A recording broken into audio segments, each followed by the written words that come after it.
আবুধাবিকে হারিয়ে আইএল টি-টোয়েন্টির ফাইনালে সাকিবের দল।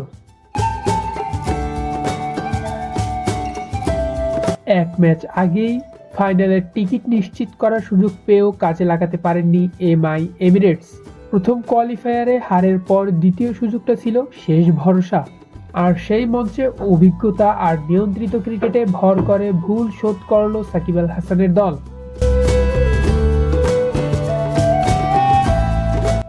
আইএল টি-টোয়েন্টির দ্বিতীয় কোয়ালিফায়ারে আবুধাবি নাইট রাইডার্সকে 7 উইকেটে হারিয়ে ফাইনালে উঠে গেছে এমআই এমিরেটস।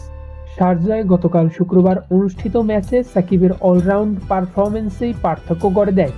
আগামীকাল রোববার ডেজার্ট ভাইপার্সের বিপক্ষে মাঠে নামবে এমিরেটস।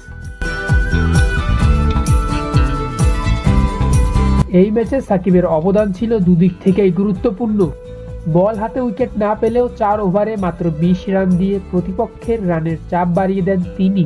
পরে ব্যাট হাতে দায়িত্ব নিয়ে খেলেন 24 বলে 38 রানের কার্যকরী ইনিংস।